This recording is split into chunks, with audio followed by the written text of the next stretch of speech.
We're tracking multiple wildfires in Canada as the country faces what is being called its worst fire season on record.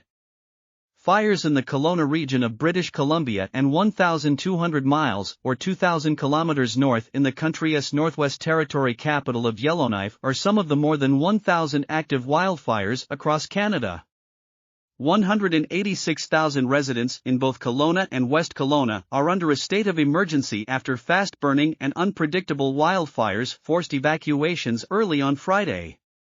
In Yellowknife, a wildfire continues to move closer to the city. It currently sits about 9 miles, just 15 kilometers away. Residents are still evacuating and officials say flights out of Yellowknife will leave every hour. Our journalist also lived in this area. He spoke to the headline today. A little earlier, air is going to become the only option at some point if the fire keeps approaching. Further and further toward Yellowknife, there is just the one road south. To the rest of Canada, it's a small road, one lane in either direction for about 400 miles, 600 or so kilometers. It is a huge distance. There's virtually no infrastructure to get people out by road.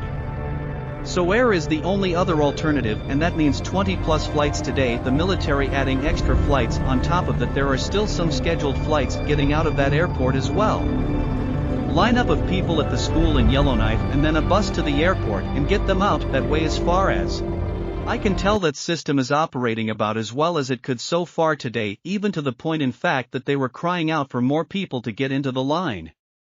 Because some flights are having to wait on the tarmac because they weren't full. It's hard to tell if that's because other people got so bored of 12-hour lines yesterday they decided to leave, or if people have managed to get other routes out of the city. It's so hard to know exactly or know exactly how many people are out. Well, there are striking similarities between the scenes in the Northwest Territories and those that played out last week 6,000 kilometers away in Maui. Authorities there continue to search for victims in the rubble of the town of Lahaina, where the death toll now stands at 111.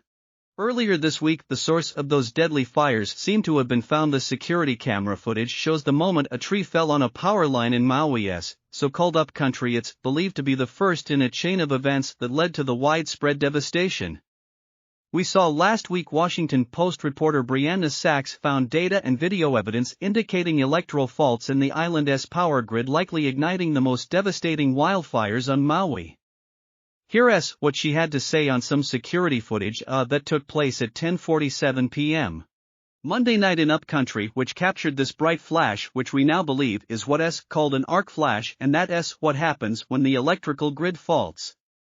Meaning a line could come in contact with a tree vegetation, another line fall to the ground, and the woman narrating that video said, "I think a tree fell on the line, the power goes out and then fire sparks right in that same location."